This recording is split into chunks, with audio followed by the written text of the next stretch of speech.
세상 모든 쾌락을 등진 왕자의 고뇌. 시다르타, 깨달음을 찾아 운명의 첫 발을 떼다. 에피소드 1. 구독과 좋아요, 알림 설정으로 가까운 이웃이 되어주세요. 사랑하는 모든 중생이여. 우리는 살아가며 크고 작은 좌절과 마주한다. 그 좌절은 때론 너무나도 거대하여 몸과 마음을 짓누르는 고통이 되었다. 그 고통 속에서 우리는 깊은 의문에 잠기기도 했다. 이 길의 끝은 과연 어디인가 하고 말이다. 오늘 우리는 한 왕자의 이야기를 통해 가장 깊은 좌절 속에서 피어난 위대한 깨달음을 함께 나누고자 한다. 그것은 단순히 전설 속 영웅담이 아니었다.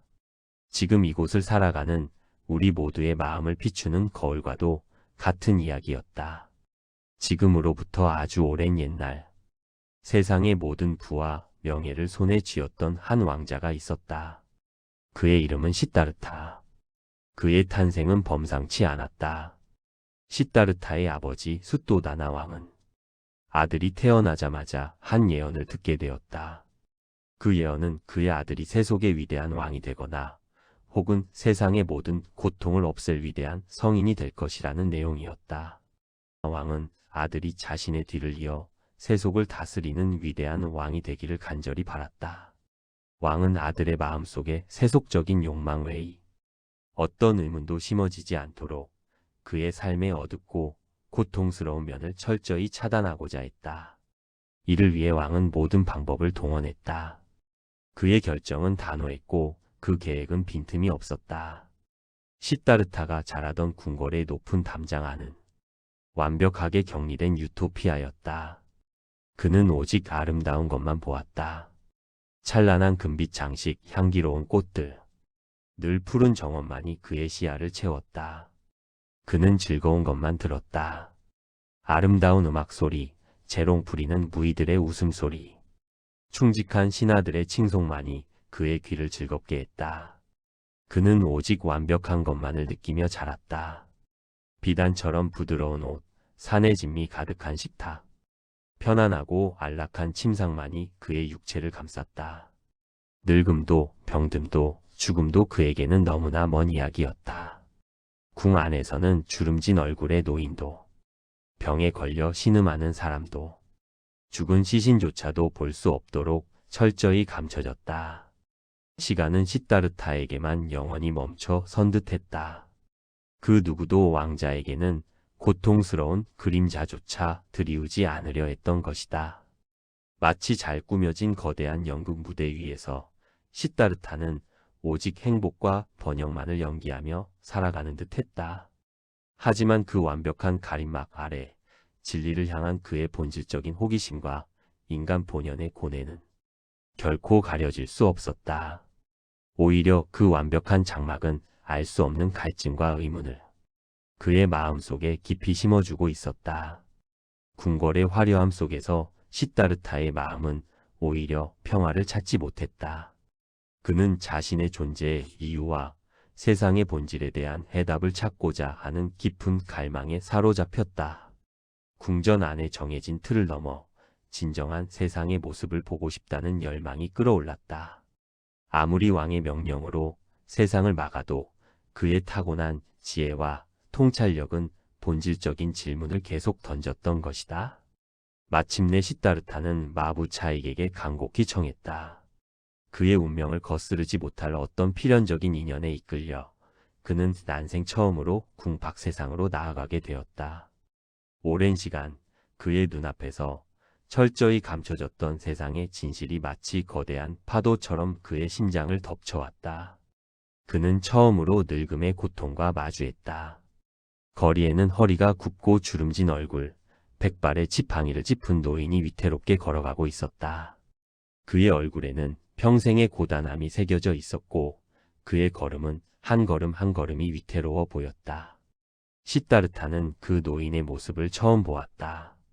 어쩌면 처음으로 자신 또한 저렇게 될 수 있다는 생각을 했던 것이다. 영원히 젊음을 유지할 것만 같았던 자신의 몸 또한 언젠가는 저리 변해갈 것이라는 냉혹한 진실에 시다르타는 큰 충격을 받았다. 인간의 아름다움과 젊음이란 덧없이 사라지는 것이구나 하는 허무함이 밀려왔다. 두 번째, 병듦의 고통을 보았다. 몸을 제대로 가누지 못하고 고열에 신음하며 고통스러워하는 병자를 만났다. 그의 얼굴에는 절망과 체념이 드리워져 있었고 온몸은 병마에 시달리는 아픔으로 뒤틀려 있었다. 시다르타는 세상의 모든 사람들이 언제든 저런 아픔에 놓일 수 있다는 사실에 전율했다. 왕족이라는 권력도 넘쳐나는 재물도 그 어떤 것도 육체의 고통을 막아낼 수 없음을 그는 눈으로 직접 목격했던 것이다. 생로병사라는 단어가 현실로 다가오는 순간이었다. 세 번째로 죽음의 고통을 목도했다. 숨이 끊어져 싸늘하게 굳은 시신이 장례 행렬에 실려가는 모습을 보았다. 더 이상 움직이지 않는 생명, 차갑게 식어버린 몸. 그리고 그 시신 주변에서 오열하는 사람들의 모습에서 시다르타는 깊은 슬픔과 깨달음을 얻었다.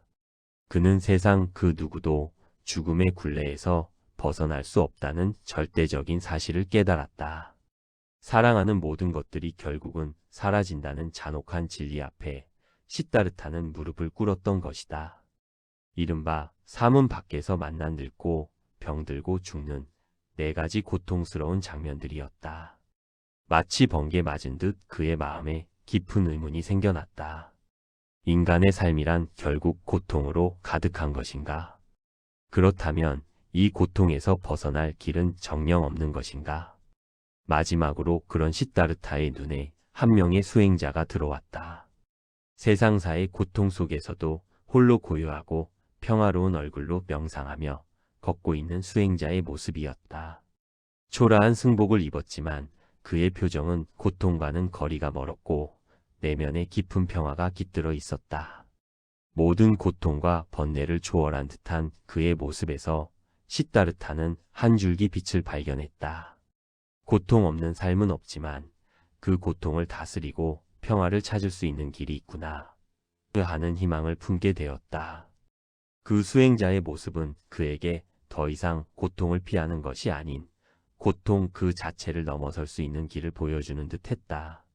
세상의 모든 영원한 행복은 없다는 깨달음 속에서 시다르타는 마침내 진정한 고통의 소멸, 해탈의 길을 찾기 위해 모든 것을 버리기로 결심했다.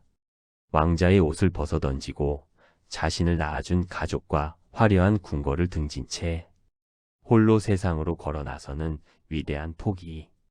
그것이 바로 출가의 길이었다. 그는 젊음과 권세가 절정에 달했을 때 모든 세속적인 인연과 욕망을 끊어내고 홀로 세상을 향해 걸어 나갔다. 이제 더 이상 왕자 시다르타가 아닌 한 명의 구도자 고타마로서 진리를 향한 험난한 여정을 시작했던 것이다. 그의 발걸음은 멈추는 법이 없었다. 수많은 날과 밤을 걸어 당시 가장 지혜롭다고 알려진 현자들과 스승들을 찾아다녔다. 먼저 명상의 대가인 알라라 칼라마를 찾아가 가르침을 청했다.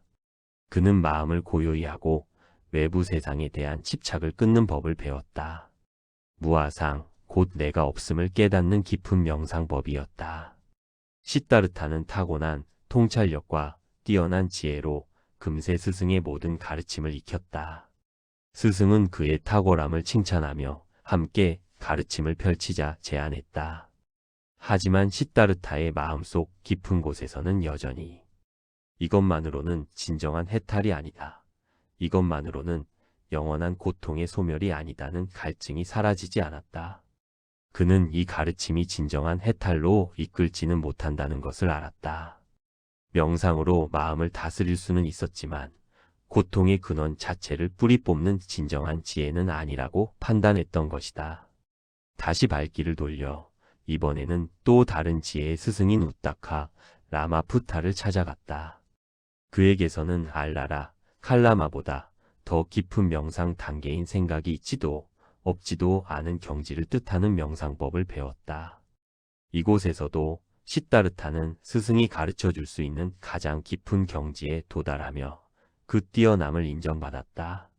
스승은 시다르타를 자신의 동등한 수행자로 여겼다.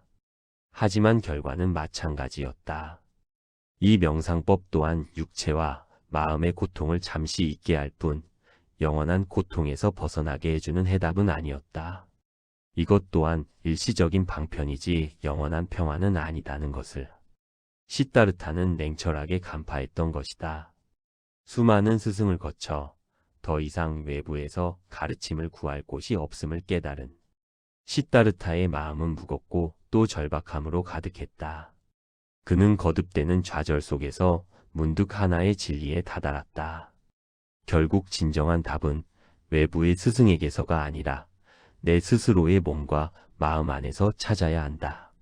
그 말이다. 그리하여 그는 더 이상 외부의 가르침에 의존하지 않았다.